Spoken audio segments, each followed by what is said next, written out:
ماشاءاللہ حضرت قاری منیر عالم صاحب نور اللہ مرقدہ حضرت جو ہے کافی بار یہاں تشریف لائے اور حسن پور پر کافی نگاہ تھی، کافی حضرت نے محنتیں کی، اسفار کیے، اور پھر ماشاءاللہ ہمارے حضرت حاجی محمد ناصر صاحب دامہ ظلہ بھی خوب جو ہے حضرت کی خدمت میں تشریف لے جاتے تھے، کافی عرصے کافی سال جو ہے وہاں خدمات میں رہے اور وہاں مجلسوں میں شرکت کی، اسفار میں حضرت کے ساتھ رہے۔ سب سے زیادہ گویا کہ یوں کہا جائے آپ کے خلفاء میں اور آپ سے کے مریدین میں اور آپ سے تعلق رکھنے والوں میں ہمارے حضرت حاجی صاحب نے ہی جو ہے زیادہ فیض اٹھایا ماشاءاللہ، اور زیادہ فیض ملا، اور ہمارے حضرت قاری منیر عالم صاحب دامہ ظلہ رحمت اللہ علیہ نے بھی کیا ہے کہ وہ آپ کو جو ہے یعنی توجہ زیادہ کی اور زیادہ فیض پہنچانے کی کوشش کی۔ الحمدللہ یہ اس شکل میں آج ہمارے ہاں یہ ایک جو ہے باغ لگا ہوا ہے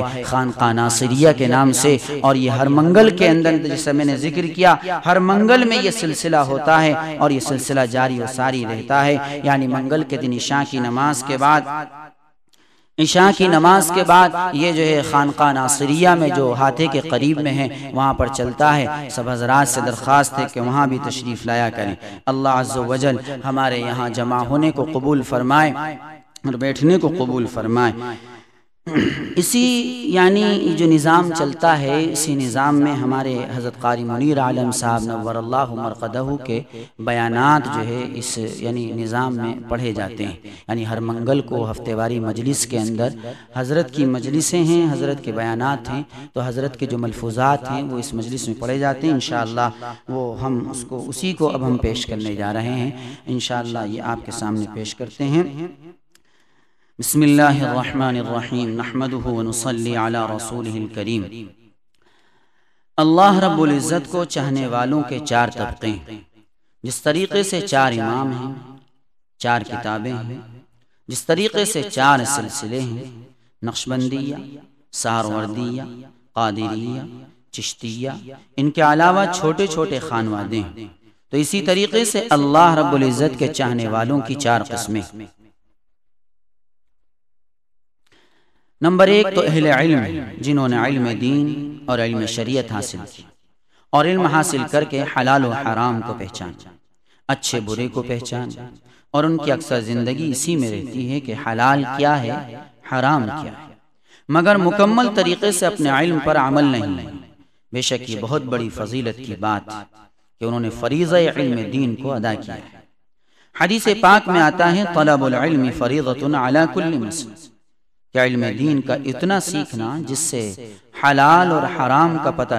دوسرا طبقہ، دوسرا گروہ اہل عبادت کا ہے، وہ لوگ عبادت کرتے ہیں کہ یہ فرض ہے، یہ واجب ہے، یہ سنت، بس ان سب چیزوں کے مقامات کو سمجھ کر عبادت کرتے ہیں، ان کو عابدین کہا جاتا ہے۔ ان کا مقصد عبادت کرنے سے یہ ہوتا ہے کہ عبادت کرنے سے اتنی نیکیاں ملیں گی، اتنا ثواب ملے گا، جنت کے مستحق ہوں گے۔ یہ لوگ بھی بس اسی تک محدود ہیں۔ مکمل طریقے سے برائیوں سے بچنا ان کے لیے بھی مشکل۔ 5 وقتہ نماز پڑھتے ہیں، نوافل بھی پڑھتے ہیں، سنتیں بھی پڑھتے ہیں، روزہ بھی رکھتے ہیں، مگر گناہوں کا موقع آ جاتا ہے تو وہ گناہ بھی کر لیتے ہیں۔ ان کا معاملہ بھی بس یہیں تک۔ تیسرا گروہ اہل مجاہدے کا ہے کہ وہ مجاہدہ کرنے والے اکثر راتوں کو جاگتے ہیں، دنوں کو روزہ رکھتے ہیں، بڑی بڑی عبادتیں کرتے ہیں، 500 نفلیں پڑھتے ہیں، 24,000 کی تعداد کا ورد کرتے ہیں اور دیگر معمولات بجا لاتے ہیں، بڑی کٹھن عبادات کرتے ہیں، سخت عبادات بجا لاتے ہیں، لمبی عبادات ادا کرتے ہیں، مگر پرہیزگاری نہ ہونے کی وجہ سے کاملین کے دائرے میں پہنچنا ان کے لیے بھی ناممکن۔ چوتھا گروہ متقین کا ہے، جن کو متقین کہا گیا ہے، وہی اعلیٰ درجے کے لوگ ہیں۔ متقی جو ہوتا ہے وہ گناہ کی چھوٹی راہ ہو یا گناہ کی بڑی راہ ہو، وہ سب سے بچنے کی کوشش کرتا ہے۔ وہ گناہوں کی سبھی راہوں کو ختم کرنے کی، گناہوں کے سوراخوں کو بند کرنے کی کوشش میں لگا رہتا ہے۔ گناہ چھوٹے ہوں یا بڑے، لغزشیں چھوٹی ہوں یا بڑی، نافرمانیاں چھوٹی ہوں یا بڑی، تقوی والا انسان سب سے بچتا ہے۔ بد نظری، بدگوئی، یہ جتنی بھی چیزیں ہیں ان سب کے سوراخوں کو بند کرنے کی فکر میں لگا رہتا ہے۔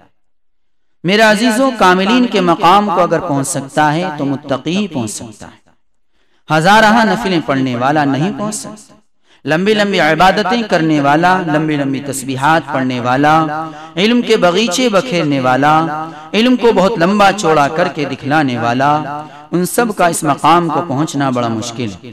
جس مقام کو متقی پہنچ جاتا ہے صرف فرض نمازوں کا اہتمام کرتا ہے، سنتوں کا خیال رکھتا ہے، وہ اگرچہ لمبی چوڑی تسبیحات نہیں پڑھتا ہے، لمبی چوڑی عبادات بھی نہیں کرتا ہے، مگر کیا ہے؟ نیورو سرجن ہے۔ جس طریقے سے ایک نیورو سرجن ڈاکٹر ہوتا ہے، نسوں کی خرابیوں کو بھی جانتا ہے، بھیجے کی معمولی رگیں بھی جو دھاگے سے بھی زیادہ باریک ہوتی ہیں ان کی بیماریوں کو بھی جانتا ہے، نیورو سرجن ان کے نقص کو پہچانتا ہے۔ متقی اسی طریقے کا ہوتا ہے کہ معمولی سے معمولی، خفیف سے خفیف کوتاہی کو بھی پہچانتا ہے اور ان سے بچتا ہے۔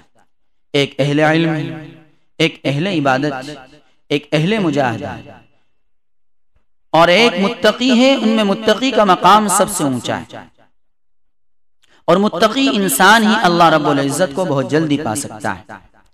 نری عبادات سے اللہ نہیں ملتا ہے، نری عبادات سے ثواب مل جائے گا، جنت مل جائے گی۔ اللہ جو ملتا ہے وہ متقی کو ملتا ہے، اللہ کو جو تلاش کرتا ہے وہ متقی ہی تلاش کرتا ہے۔ متقی انسان کی نظر بھی تقوی والی ہوتی ہے، متقی انسان کی زبان بھی تقوی والی ہوتی ہے، متقی کی روزی بھی تقوی والی ہوتی ہے، متقی کی ہر چیز پرہیزگاری کے ساتھ ہوتی ہے۔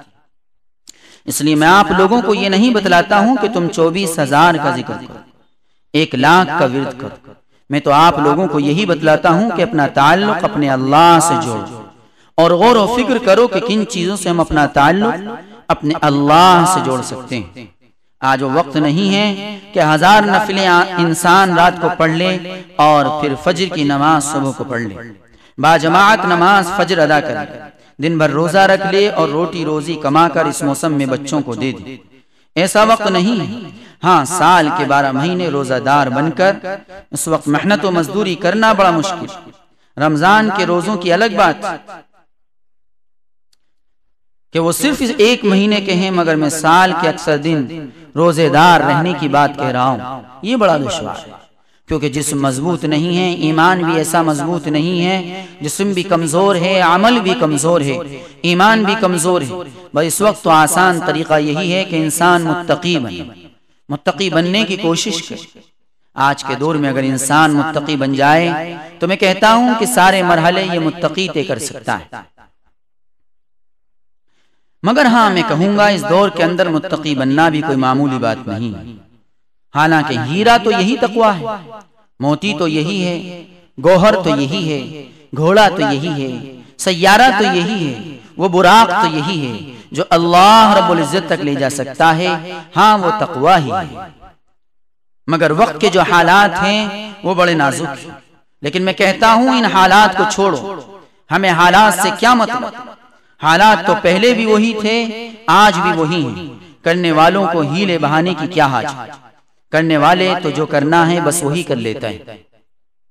بازار بھرا ہوا ہے، ہمیں بازار سے کیا مطلب؟ بازار میں ننگا پن ہے، ہمیں اس سے کیا مطلب؟ اگر ہماری نظریں، ہمارا دل اپنے رب کی طرف لگا ہوا ہے تو ہمیں کیا معلوم کون ہمارے برابر سے گزر رہا ہے؟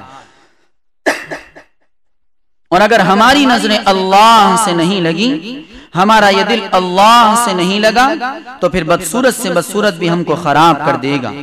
اگر یہ دل اپنے اللہ سے لگا ہوا ہے، اس دل میں وہ تقوی ہے، نظریں اپنے محبوب پر لگی ہوئی ہیں، تو اس صورتحال میں اگر حسن یوسف بھی اگر سامنے آ جائے، حسن زلیخا بھی اگر آ جائے، تب بھی تم ٹس سے مس نہ ہوں گے۔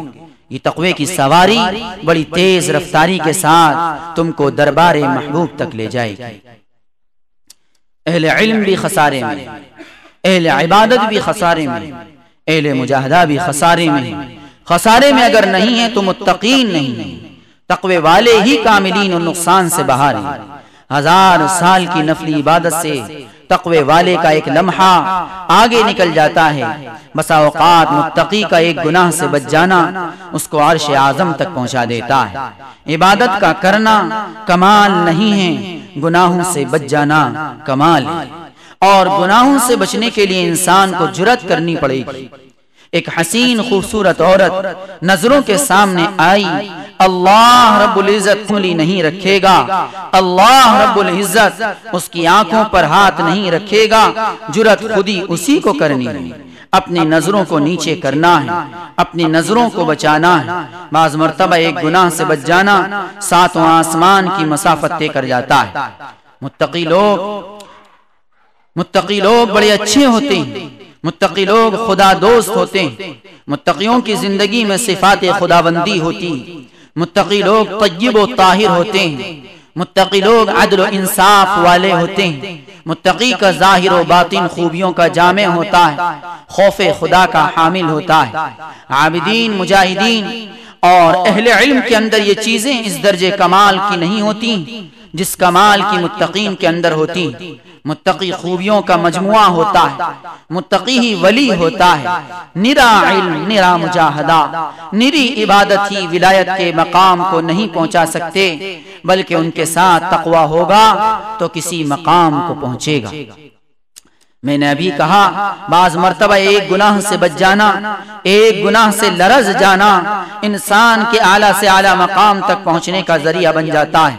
حضرت یوسف علی نبینا وعلیہ الصلاۃ والسلام ایک گناہ سے تو بچے تھے جس کے بدلے میں مصر کی بادشاہت اور نبوت مل گئی۔ 1000 نفلیں پڑھیں، یہ کمال کی بات نہیں۔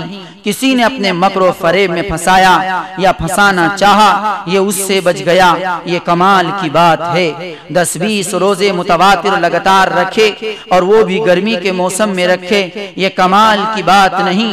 ارے جیب میں ایک پیسہ نہیں، بھوک لگی ہے، ہونٹ خشک ہیں، ایک پیسہ پاس نہیں ہے، کسی کے مکان یا دکان سے گزرتا ہے، راستے میں کہیں ایک تھیلی پڑی ہوئی ملتی ہے، اٹیچی پڑی ہوئی ملتی ہے، نوٹوں کی گڈی پڑی ہوئی ملتی ہے، یہ اس سے منہ پھیر کر نکل جاتا ہے، یہ کمال کی بات ہے، 1000 نفلوں سے افضل ہے۔ اس لیے راستے میں گری پڑی چیز کے اٹھانے سے بھی پرہیز کرنا چاہیے۔ اس کے متعلق مسئلہ یاد رکھ لیجئے، اگر تم نے کہیں راستے میں سے کوئی گری پڑی چیز اٹھا لی، 10-20 روپے کہیں سے اٹھا لیے، تو اس کے لیے حکم یہ ہے کہ اس کا اعلان کرو۔ اگر مالک آ جائے یا اس کا پتہ چل جائے تو اس کے سپرد کر دو۔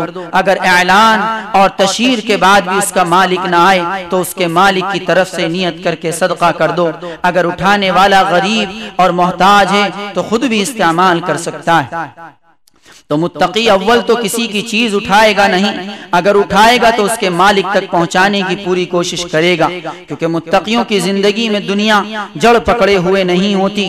اگر سبھی متقی ہو جائیں تو 10 سال کے بعد بھی اگر ادھر سے گزرے گا تو اپنی چیز کو وہیں پڑا ہوا پائے گا، کیونکہ متقی جو ہے وہ دنیا سے خاص کر دوسروں کی چیزوں سے منہ پھیر لیتا ہے، وہ اپنا منہ پھیر کر نکل جاتا ہے۔ متقی بڑا قیمتی ہیرا ہے، متقیوں نے ہی اللہ رب العزت کو اپنا بنا لیا، متقیوں نے ہی اللہ رب العزت کو اپنے تقوی کے ذریعے جیت لیا، اور متقی ہی وہ لوگ ہیں جنہوں نے اپنا سب کچھ اللہ رب العزت کے لیے قربان کر دیا۔ متقین ہی وہ حضرات ہیں کہ اپنے رب پر جب قسم کھا بیٹھتے ہیں، اپنے رب پر جب قسم کھا بیٹھتے ہیں تو رب ان کی قسموں کو ٹالتا نہیں ہے۔ یہ بات نہ اہل علم کی ہے، نہ اہل عبادت کی ہے، نہ جہاد کی ہے۔ مگر متقین جو ہیں ان حضرات میں سے انہی کی عظمت ہے۔ اہل علم ہونا کمال کی بات نہیں ہے، لمبی لمبی عبادتوں کا کرنا عبادت کی یہ کمال کی بات نہیں ہے، نماز روزے کا پابند ہو جانا کمال کی بات نہیں ہے۔ اے میرے عزیزو، وہ برائی جو چھوٹی ہو یا بڑی اس سے بچ جانا کمال کی بات ہے۔ برائی اپنے سے آئے یا کسی اور کے لیے آئے، ہر طرح کی برائی سے بچنا ہی کمال کی بات ہے۔ اللہ تبارک و تعالی عمل کی توفیق عطا فرمائے۔